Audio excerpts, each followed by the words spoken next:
大家好, I'm Martin, and this is Short Stories, brought to you by the Taichung Keda Language Center. Today's short story is called Cat and Mouse in Partnership. It is one of the Grimm's Brothers fairy tales. In fact, it is the second fairy tale they have, right after the Frog Prince. This one is not as famous as the other stories, but I found it very interesting, and I have kind of rewritten the story for you, and I hope you enjoy the story as well. Before I read the story, though, I'm going to read the vocabulary and vocabulary example sentences. After I have completed the story, I will read 4 listening comprehension questions. Okay, what are we waiting for? Let's begin. Vocabulary. Savage. Savage. George killed the savage dragon. Critter. Critter. She didn't like camping because she was afraid of the critters that lived in the forest. Lard. Lard. Grandma cooks with lard in the old-fashioned way. Set out. Set out. Columbus set out to explore the Western Ocean. Baptism. Baptism. After his child was born, Paul invited his friends to join the baptism. Odd. Odd. I saw an odd man on the bus today. Pull a trick. Pull a trick. This naughty boy pulled tricks on many of his teachers. Put 2 and 2 together. Put 2 and 2 together. Looking back at the evidence, the detective put 2 and 2 together and concluded that Mr. Green was the killer. Pounce. Pounce. The cat pounced on the baby bird.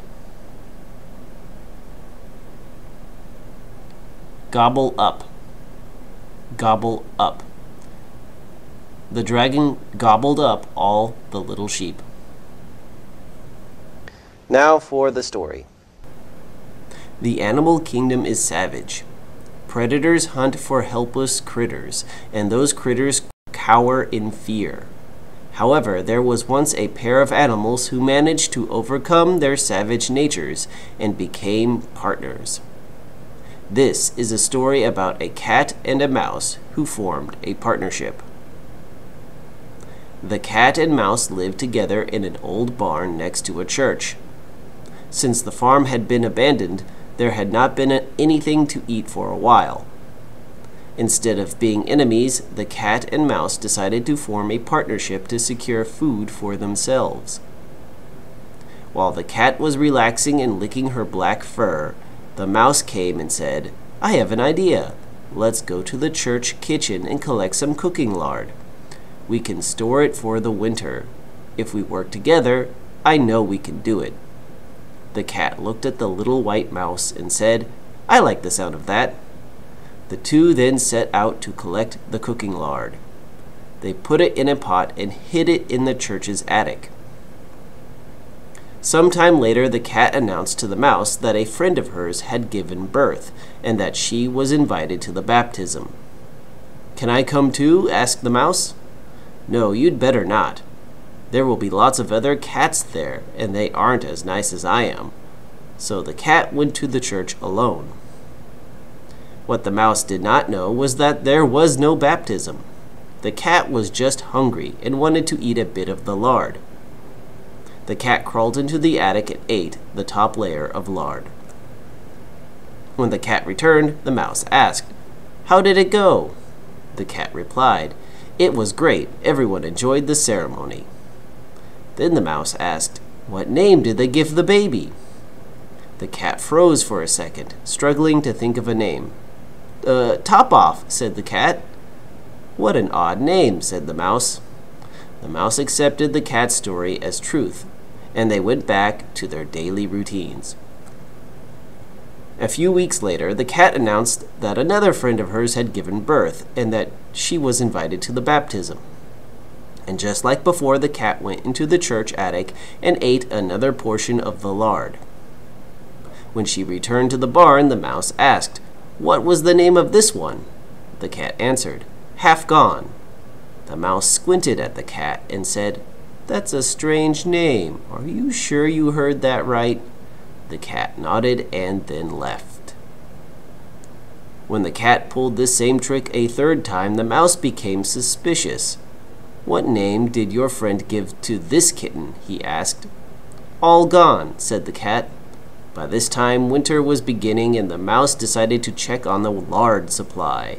When the mouse looked inside the pot and saw that it was empty, he began to put two and two together. He approached the cat and demanded answers. "Did you lie to me and eat all of the lard?" he said, waving his finger at the cat. The cat warned the mouse, "You'd better not say anything more."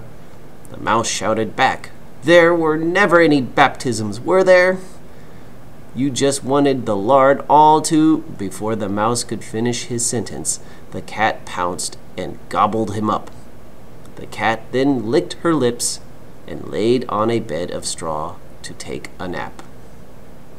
The friendship between the cat and the mouse was a very rare and special thing, but it was not in accordance with nature.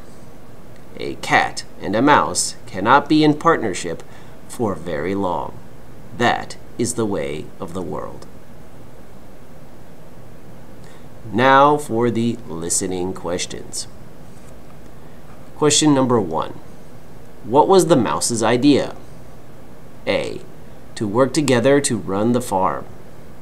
B. To work together to find food. C. To go to a church ceremony together. D. To baptize their baby. The answer is B. To work together to find food. Question 2. What lie did the cat tell the mouse? A. She was invited to a baptism. B. She knew how to cook with lard. C. She was allergic to mice. D. She ate all the lard. Although D is true, we are looking for something that is a lie, something that is not true. The answer is A. She was invited to a baptism. Question 3. What made the mouse suspicious of the cat? A. The smell of lard on the cat's fur. B. The cat's feet were sticky. C. The time of the baptism was very late. D. The names of the kittens that were baptized.